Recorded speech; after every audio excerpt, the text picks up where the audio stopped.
اللعين الرجيم بسم الله الرحمن الرحيم الحمد لله رب العالمين والصلاة والسلام على خير خلقه وخاتم الأنبياء والمرسلين محمد صلى الله عليه وآله وسلم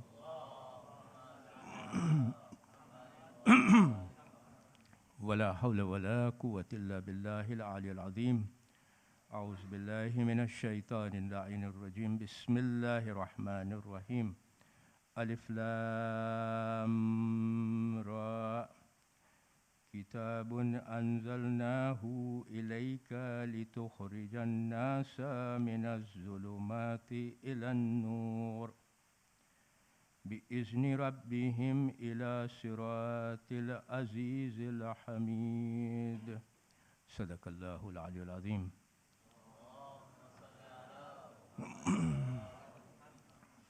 ભાઈઓ તથા બહેનો, અસ્સલામુ અલૈકુમ વરહમતુલ્લાહી વબરકાતુહ.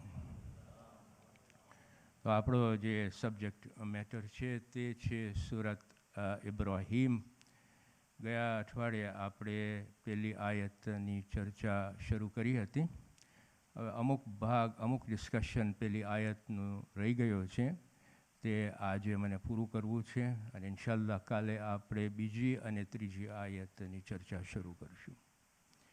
હવે આ બાકીની જે ડિસ્કશન ઉપર આપણે આવીએ એની પહેલાં જસ્ટ સમરી આપણે લઈ લઈએ કે ગયા અઠવાડિયે આપણે પહેલી આયતમાં કયા સબ્જેક્ટ મેટર ઉપર ડિસ્કશન કર્યા હતા. અલ્લાહ સુબ્હાનહુ વ તઆલા પહેલી આયતમાં કહે છે અલિફ લામ રા. આ એક કિતાબ છે કે જે નાઝિલ કરવામાં આવી છે. કોના ઉપર? તમારા ઉપર, મીન્સ રસૂલ ખુદા ઉપર, જેથી કરીને લોકોને ઝુલુમાથી નૂરમાં લઈ જાય, એટલે કે અંધારામાંથી અજવાળામાં લઈ જાય, પ્રકાશમાં લઈ જાય. હવે અહીંયા અમુક આપણા શબ્દો ઉપર આપણે એનાલિસિસ કરી હતી થોડી ઘણી, જેથી કરીને આપણને ઊંડી સમજણી મળે. જેમ કે અંઝલના આપણને ઇમિડિયેટલી કહે છે કે આ જે કિતાબ છે તે અહીંયા દુનિયામાં નથી બનેલી, એ આવી છે અલ્લાહ સુબ્હાનહુ વ તઆલા પાસેથી, કે એવી જગાએથી આવી છે કે જે સિક્રેટ છે. પછી ઇલૈકા મીન્સ કે તમારા ઉપર. ઇલૈકા ઇઝ અ વેરી યુનિક શબ્દ ઇન ધ સેન્સ કે રસૂલ ખુદા ઉપર આ કિતાબ નાઝિલ કરવામાં આવી છે. લિતુખરિજા એ શબ્દ છે કે જે આ કિતાબનો મકસદ આપે છે. કયો મકસદ આપે છે? લિતુખરિજન નાસ, પછી કહે છે ઝુલુમાતી નૂર, કે લોકોને, એમ નહીં કે સ્પેસિફિક માણસોને, આખી હ્યુમાનિટીને, ઇન્સાનો માટે આ કિતાબ આવી છે કે જેમાં હિદાયતો છે કે જે રસૂલ ખુદા તમને અંધારામાંથી નૂરમાં લઈ જશે. હવે ઇટ્સ વેરી ઇમ્પોર્ટન્ટ કે આપણે આ સબ્જેક્ટ મેટરનો ખ્યાલ રાખીએ, કારણ કે ઇમિડિયેટલી આપણને કહેવામાં આવે છે ધ મેઇન હદફ, ફાઉન્ડેશન ઓફ સુરત ઇબ્રાહીમ. ઇનફેક્ટ ધ મેઇન હદફ ઓફ ધ કુરાન, કે આ કુરાનનો જે મકસદ છે, ફાઉન્ડેશનલ મકસદ છે, એ લોકોને અંધારામાંથી નૂરમાં લઈ જવાનો છે. હવે આ બાકીની જે ડિસ્કશન છે, મને 3 સબ્જેક્ટ ઉપર ડિસ્કશન કરીને આ આયતને કન્ક્લુડ કરવી છે. પહેલું સબ્જેક્ટ મેટર આ છે કે અલ્લાહ સુબ્હાનહુ વ તઆલા અહીંયા જે 2 શબ્દ યુઝ કરે છે, એક છે ઝુલુમાતી અને બીજો છે નૂર. એના ઉપર મને ડિસ્કશન થોડું ઘણું કરવું છે. બીજો સબ્જેક્ટ મેટર છે કે જો કુરાન ક્લેમ કરતું હોય કે લોકોને અંધારામાંથી નૂરમાં લઈ જવું છે, તો પછી કુરાન કાફી છે હિદાયત માટે? અને પછી જે ત્રીજું સબ્જેક્ટ મેટર છે, એ જે છેલ્લો ભાગ જે છે કે જેમાં અલ્લાહ સુબ્હાનહુ વ તઆલા એક પ્રશ્નનો જવાબ આપે છે, સવાલનો જવાબ આપે છે કે નૂર એ શું છે. તો આ 3 સબ્જેક્ટ મેટર આપણે આજે કરશું ઇન્શાલ્લાહ, અને આ પહેલી આયતને કન્ક્લુડ એવી રીતના કરશું. તો જે પહેલું ડિસ્કશન મારે કરવું છે તે આ છે કે આપણે જોશું કે અલ્લાહ સુબ્હાનહુ વ તઆલા જ્યારે શબ્દ યુઝ કરે છે ઝુલુમાતી અને નૂર, તો ઝુલુમાતી જે શબ્દ છે ને એ બહુવચનમાં યુઝ કરે છે. બહુવચન એટલે પ્લુરલમાં, ઓકે. અને નૂર છે એ સિંગ્યુલર. તો આપણે જોશું કે ઝુલુમાતી 23 વાર અલ્લાહ સુબ્હાનહુ વ તઆલા કુરાનમાં યુઝ કર્યા છે, પણ every time that he uses it એ બહુવચન છે, પ્લુરલમાં યુઝ કરે છે. અને 43 વખત 43 ટાઈમ્સ નૂર શબ્દ યુઝ કરવામાં આવ્યો છે કુરાનમાં, અને એવરી ટાઈમ એ સિંગ્યુલરમાં યુઝ થયું છે. તો શા માટે આ સિંગ્યુલર નૂર અને ઝુલુમાતીમાં પ્લુરલમાં યુઝ થાય છે સમજવાની જરૂર છે. તો આપણે જ્યારે જોશું ત્યારે આપણને ખબર પડશે કે અલ્લાહ સુબ્હાનહુ વ તઆલા જ્યારે સિંગ્યુલારિટીમાં એટલે કે સિંગ્યુલર સ્ટેટમાં યુઝ કરે છે આ શબ્દ, એનો મતલબ આ થાય છે કે જ્યારે જ્યારે નૂરના શબ્દો યુઝ થયા છે, જેમ કે ઇલ્મ એક નૂર છે, ઈમાન નૂર છે, ઇખલાસ નૂર છે, કિતાબ નૂર છે, આ બધી જ્યારે આ શબ્દો યુઝ કર્યા છે એનું જે રેફરન્સ છે, એની જે રિફર કરવામાં આવે છે એ હંમેશા રિફર કરવામાં છે અલ્લાહ સુબ્હાનહુ વ તઆલાનું નૂર, મીન્સ અલ્લાહ સુબ્હાનહુ વ તઆલાની તૌહીદ. બીજું કોઈ નૂર જ નથી. હંમેશા એ જ નૂર ઉપર આપણું ધ્યાન ખેંચાય છે. એનો મતલબ એમ થાય છે કે there is only one reference of Noor and that is અલ્લાહ સુબ્હાનહુ વ તઆલા. સુરત નૂરમાં અલ્લાહ સુબ્હાનહુ વ તઆલા કહે છે અલ્લાહુ નૂરુ સમાવાતિ વલ અર્ઝ. અલ્લાહુ નૂરુ, અલ્લાહનું જ નૂર છે, સમાવાતી આકાશો અને જમીન પર. એક જ નૂર છે, એક જ તાકાત છે, એક જ અલ્લાહ સુબ્હાનહુ વ તઆલા છે, એનો મતલબ એમ થાય છે. પરંતુ આપણે જ્યારે જોશું તો ઝુલુમાતી યુઝ કરવામાં આવે છે ત્યારે હંમેશા પ્લુરલમાં. હવે ઝુલુમાતી ઇઝ અ ડાર્કનેસ, અંધારું.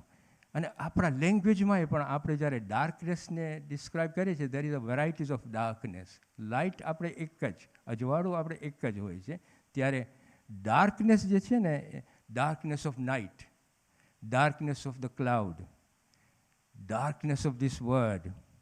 So we have varieties of darkness. એવી જ રીતે અલ્લાહ સુબ્હાનહુ વ તઆલા જ્યારે એવા શબ્દો યુઝ કરે છે વિચાર ડાર્કર શબ્દો જે ડિસ્ક્રાઇબ કરે છે ડાર્કનેસને, જેમ કે અજ્ઞાનતા, જેમ કે કુફર, જેમ કે નિફાક, આવા બધા શબ્દો જે છે ને એ આપણને અલ્લાહ સુબ્હાનહુ વ તઆલા એમાં અંધકાર ડિસ્ક્રાઇબ કરે છે. પણ એક એક શબ્દોનું અંધકાર જુદું છે. અજ્ઞાનતાનું અંધકાર જુદું છે, નિફાકનું અંધકાર જુદું છે, હસદનું અંધકાર જુદું છે, કુફરનું અંધકાર જુદું છે, શિર્કનું અંધકાર જુદું છે. ધ વેરાયટીઝ ઓફ અંધકાર, પણ એક જ નૂર છે વિચ ઇઝ યુનિટી ઓફ અલ્લાહ સુબ્હાનહુ વ તઆલા. ત્યારે અંધકારો જે બધાય છે એ બધા જુદા જુદા અંધકારો અલ્લાહ સુબ્હાનહુ વ તઆલા આપણને આપ્યા છે, એના મૂળ બધા જુદા છે. So that is the rationale behind. આપણે જોશું તો અલ્લાહ સુબ્હાનહુ વ તઆલા જે શબ્દ યુઝ કરે છે નૂર ઇઝ ઇન સિંગ્યુલર અને અંધકાર ઓર ઝુલુમાતી ઇઝ ઇન પ્લુરલ. આ એક ડિસ્કશન. બીજું ડિસ્કશન આ છે કે જ્યારે આ જ આયતમાં અલ્લાહ સુબ્હાનહુ વ તઆલા આપણને કહે છે આ એક કિતાબ છે કે જે નાઝિલ કરવામાં આવી છે રસૂલ ખુદા ઉપર, જેથી કરીને લોકો અંધારામાંથી અજવાળામાં આવે, એટલે કે નૂરમાં આવે. હવે આ જે શબ્દો યુઝ કર્યા હોય અલ્લાહ સુબ્હાનહુ વ તઆલા કુરાનમાં જ, કે અલ્લાહ સુબ્હાનહુ વ તઆલા કહે છે કે કુરાનથી તમને અંધારામાંથી નૂરમાં આવી જાય છે, આવી જાઓ છો. તો પછી એક સવાલ માણસના મગજમાં આવે છે, ઇટ્સ અ નેચરલ થિંગ, કે બસ તો કિતાબ ઇઝ ઇનફ ફોર અસ. અલ્લાહ સુબ્હાનહુ વ તઆલા કહે છે.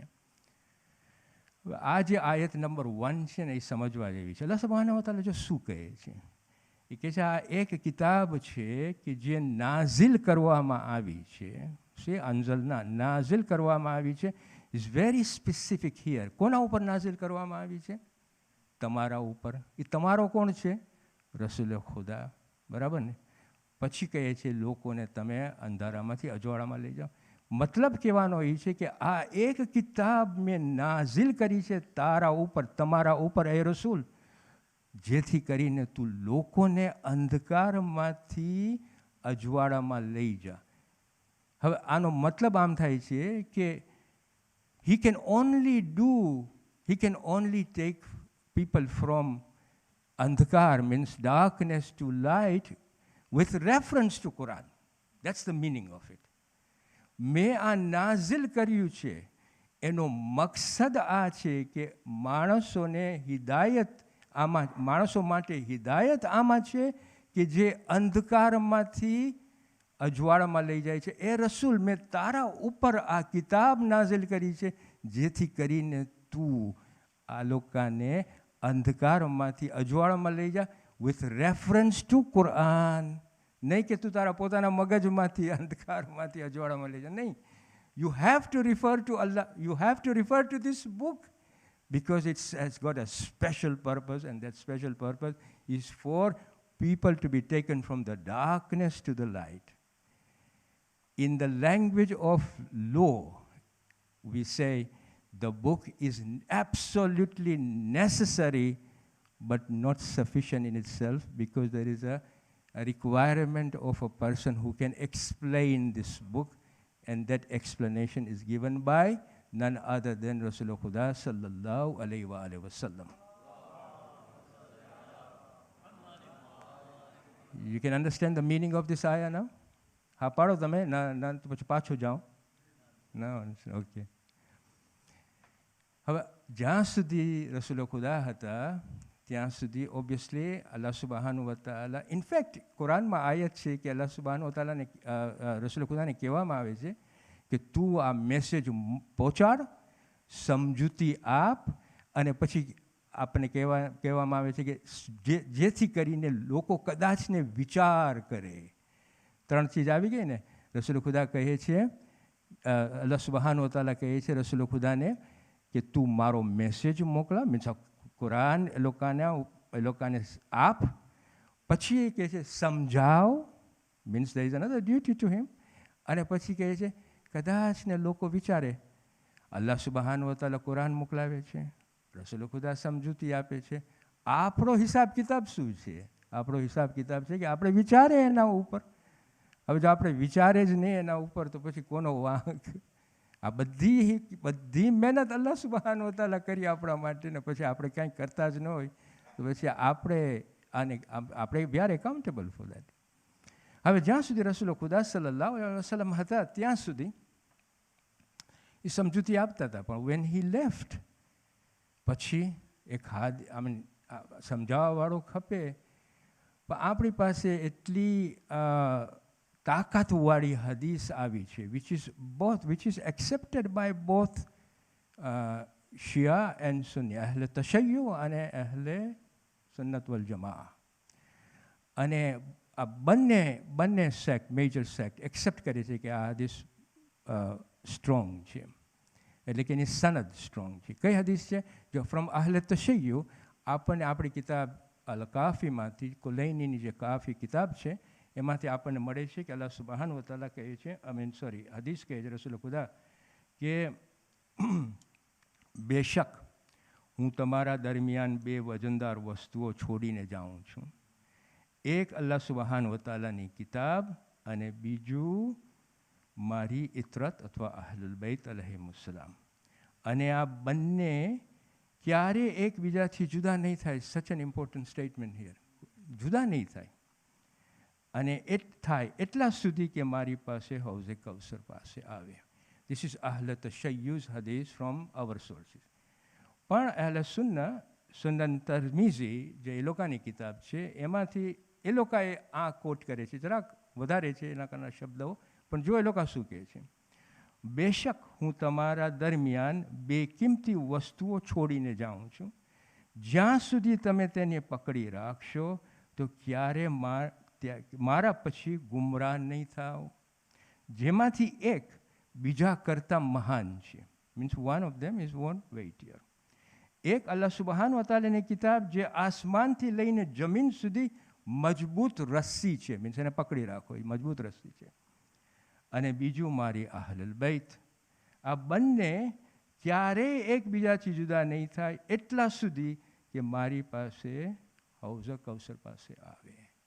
સો આ બંને અહલે તશય્યુ અને અહલે સુન્ના વલ જમાત એ લોકોની સોર્સિસમાંથી આપણને મળે છે કે આ પહેલી આયતની આ હદીસ જે મુહતબર હદીસ છે, મજબૂત હદીસ છે, એ હદીસ આ ફર્સ્ટ આયત સાથે રાખવામાં આવે છે. ફર્સ્ટ આયતમાં આપણને કહે છે આ એ કિતાબ છે બે નાઝિલ કરી છે તમારા ઉપર, જેથી કરીને લોકોને તમે અંધારામાંથી અજવાળામાં લઈ જાઓ. Ahl al-Tashayyu keeps this particular hadith with this particular ayah and says this too tells us that there is, after Rasulullah sallallahu alaihi wasallam, the role of Ahlul Bayt alayhi salam is extremely important in giving us the guidance of the Quran.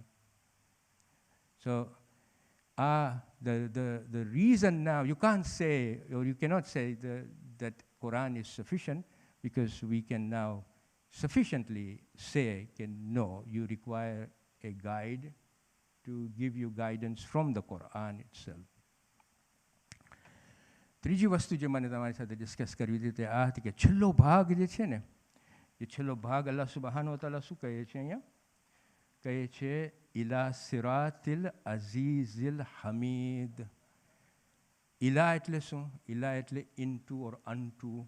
સિરાત એટલે શું? સિરાતિલ એટલે path. અઝીઝિલ હમીદ. અઝીઝ is mighty, શક્તિશાળી. હમીદ વખાણને પાત્ર. અલ્લાહ સુબહાનહુ વ તઆલા અહીંયા શું કહે છે? જો આપણે આખી જ્યારે આયત સાથે જ્યારે મજમુઓ બનાવે ને આયતનો, ત્યારે આપણને શું કહે છે અલ્લાહ સુબહાનહુ વ તઆલા? આ એક કિતાબ છે જે નાઝિલ કરવામાં આવી છે તમારા ઉપર, જેથી કરીને તમે લોકોને અંધકારમાંથી અજવાળામાં લઈ જાઓ into the path of Allah સુબહાનહુ વ તઆલા હુ ઇઝ અઝીઝ એન્ડ હમીદ. અહીંયા જવાબ આપી દે છે કે આ નૂર જે છે એ નૂર શું છે? એ નૂર આ છે, આ રસ્તો છે, અલ્લાહ સુબહાનહુ વ તઆલાનો રસ્તો છે જે અઝીઝ છે, માઇટી છે અને વખાણને પાત્ર છે. આ બે સિફતો અલ્લાહ સુબહાનહુ વ તઆલાની આ આયતમાં આપણને આપી છે. શા માટે આપી છે? અલ્લાહ સુબહાનહુ વ તઆલા અહીંયા ડિસ્ક્રાઇબ કરે છે કે જે આ પેદા કરવાવાળો છે તમને બધાને, આ બધાને એ માઇટી છે, શક્તિશાળી છે, કોઈ એને ઓપોઝ નહીં કરે. આ એના કાનૂન છે જે આખી દુનિયામાં, આખા જગતમાં, આખા યુનિવર્સમાં એના જ કાનૂનો અહીંયા ચાલે છે, બીજા કોઈના કાનૂનો ચાલતા નથી. એટલે તો કહે છે અઝીઝ છે, માઇટી છે, પાવરફુલ છે, કોઈ એની તાકાત સામે નહીં આવી શકે. અને પછી કહે છે, શું કહે છે? હમીદ. હમીદ એટલે વખાણને પાત્ર. મીન્સ એ જને તમે વખાણ કરી શકો કે જે આ પેદા કરીને તમને નેમતો આપી છે. આ બધી આપણે અત્યારે જીવીએ છીએ એ અલ્લાહની નેમત છે. The fact that we are alive and we will remain alive forever now. કારણ કે એક ફેર આપણને જીવ આપી દીધું, that's his નેમત. અને આ દુનિયા ક્રિએટ કરી છે અહીંયા આપણે જીવવા માટે, તો દુનિયાના જે બધાય કેરેક્ટરિસ્ટિક્સ છે એ બધાય આપણા જીવવા માટે છે. આ એની નેમત છે. હવે આ બે શબ્દો, એના જે સિફતો છે એ આપણને કહેવા માગે છે અને કુફરને કહેવા માગે છે કે ખબરદાર રહ્યો તમે જો મારી હિદાયત અને મારા નૂર ઉપર ચાલશો, મારા અજવાળામાં તમે આવશો, તો મારું અજર તમને મળશે. Means you will be benefited by it. એનો મતલબ થાય છે કે જો હું માઇટી છું, હું વખાણને પાત્ર છું, હું તમને તમારા બેનિફિટ આપીશ. જો હું આ ક્રિએટ કર્યો છું, આપીશ તમને. પણ સાથે કુફરને પણ મેસેજ છે કે જો તમે નહીં ચાલો તો હું મારી નેમત ખેંચી લઈશ અને તમને અઝાબ પણ આપીશ. Because I am Aziz and I am Hamid. Immediately after that, બીજી અને ત્રીજી આયતમાં અલ્લાહ સુબહાનહુ વ તઆલા now expresses his તૌહીદ. હું જ આખી આસમાન અને જમીનને હું જ પેદા કર્યું છું અને હું જ કાફિરોને અઝાબ આપીશ. અને ત્રીજી આયતમાં he then begins to describe કે આ જે અઝાબ જેને મળશે ને એ કેવા જાતના કાફિરો છે. So he's describing his tawheed and a day of judgment and azab and પછી કાફિરોનો આ જે બીજી ને ત્રીજી છે, we will discuss it tomorrow because there are very interesting aspect to it સમજવા માટે. So we'll have inshallah a discussion on second and third ayah because there's a connection. તે અલ્લાહ છે કે જમીન અને આસમાનને પેદા કર્યું છે. See, તે અલ્લાહ is now again describing himself here. અને પછી કહે છે એ કાફિરો છે કે જે ABCD એ લોકોની કેરેક્ટરિસ્ટિક આ છે. અસ્સલામુ અલૈકુમ વરહમતુલ્લાહિ વબરકાતુહ.